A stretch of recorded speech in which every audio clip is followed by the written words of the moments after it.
Сәлем достар, бүгін біз IELTS-тың келесі бөліміне, яғни listening бөліміне көштік. Жалпы айтатын болсам, listening алдында айтқандай 4 кезеңнен тұрады, және де әр кезеңде 10 сұрақтан, яғни жалпы 40 сұрақтан тұрады.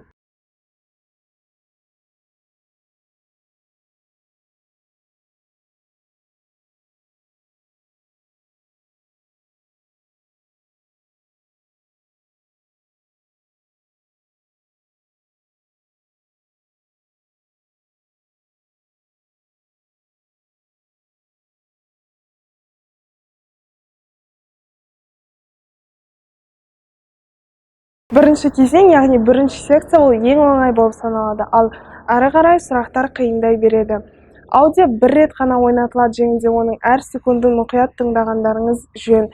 Ал егер сіздер аудио ойнатылып жатқанда көңілдеріңіз басқа жаққа ауып кетсе, онда айтылып жатқан ақпаратты қайтадан түсіну өте қиынға соғады. Сол себепті тек барлық ойыңызды тек аудионы тыңдағанға жіберіңіз.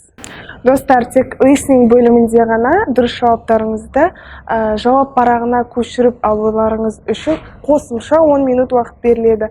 Ал readingте ондай уақыт берілмейді, сол себепті шатастырып алмаңыздар.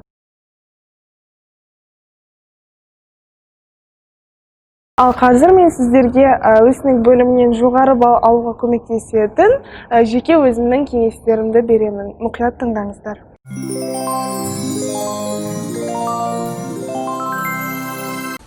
Тапсырманы мұқият оқыңыздар. Дәл readingтегідей сізде 2 немесе 3 сөзден артық сөз жазуға болмайтын тапсырма болады. Онда да дәл алдында айтқанымыздай, дәл үлгідегі форматта жазамыз. Және writing пен readingтегідей A, the, and көмекші сөздері бір сөзге саналады.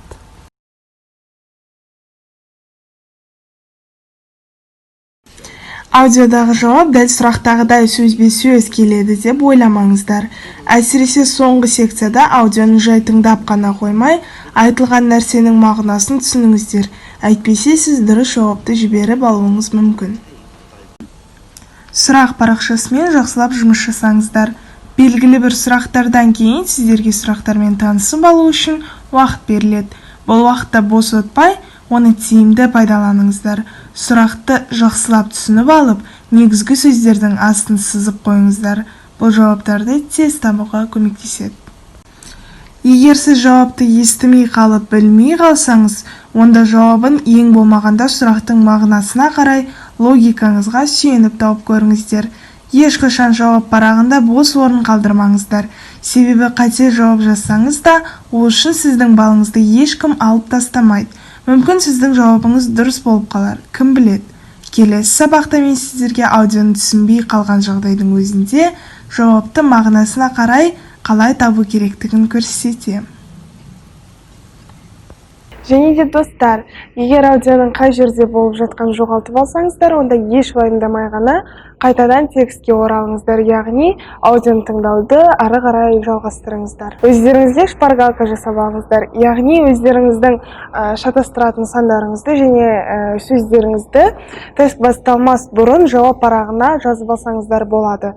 Мысалы, мен 8 және 9 сандарын шатастыратынмын. Сол себепті 8-ді 8 деп, 9-ды 9 деп жазып алатынмын. Және де көп адамдар G және J әріптерін шатастырады. Сол себепті G-ді G деп, J-ді J деп, дәл осылай жазып алғандарыңыз өздеріңізге тиімді. Және достар, сіздер үйде дайындалған кезінде қате жіберген сұрақтарыңызбен мұқият жақсылап жұмыс жасағандарыңыз жөн.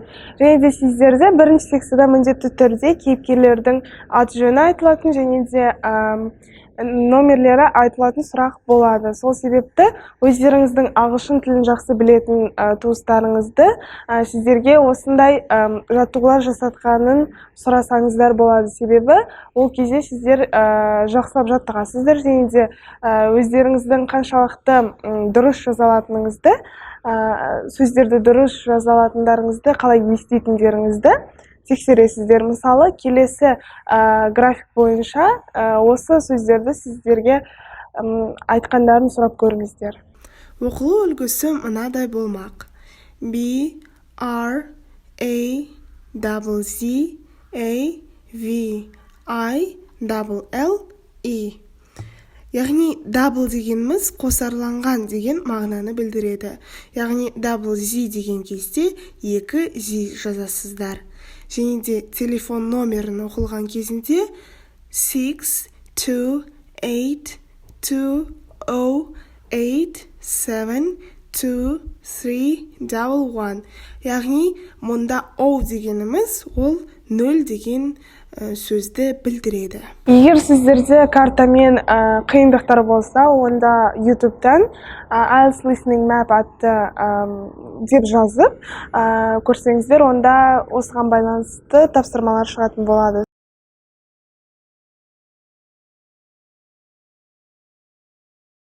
Track 29. Hi, Jane. How are you settling into life at university? Fine, except I don't really know what there is to do in town.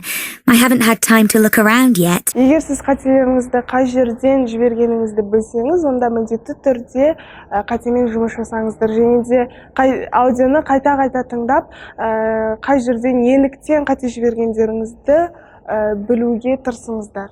Әйтпесе әрқашан сіз бір жіберген қатені жібере бересіздер. Жауап парағына жауаптарыңызды мұқият белгілеңіздер.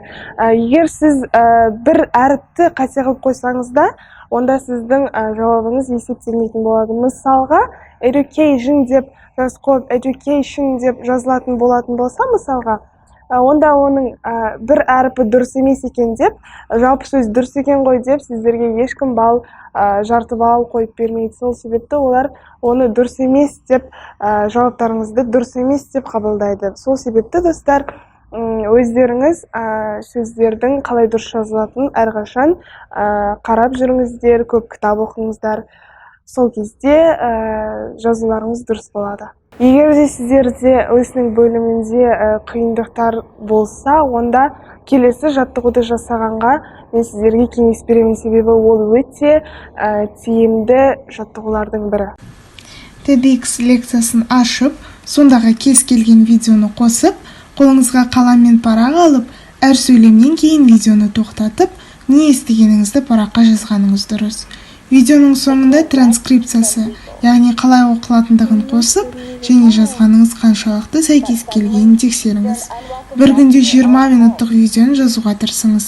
Бірнеше күннен кейін listening бөлімінің көп сұрақтарына жауап беріп үйренгеніңізді байқайсыз.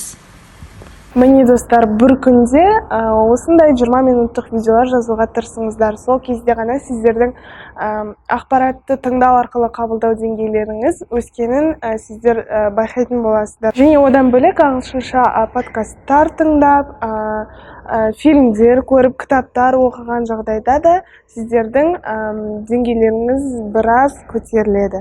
Сол арқылы сіздердің деңгейлеріңіз listeningтен біразға көтерілетін болады. Және де өзіңізге қызықты тақырыптарды тек ағылшын тілінде көргендеріңіз жөн. Достар, келесі видеода біз сіздермен listening тестін жасап, осы бүгін айтылған кеңестерді практика жүзінде қолданатын боламыз. Ендеше сау болыңыздар. Достарыңызды немесе туыстарыңызды мына графиктегі сөздерді әріпке бөліп оқуын сұраңыздар. Ал сіздер сол кезекте айтылған әріптерді параққа жазып отырасыздар, сонда сізде толық адамның аты жөні немесе телефон номері шығады.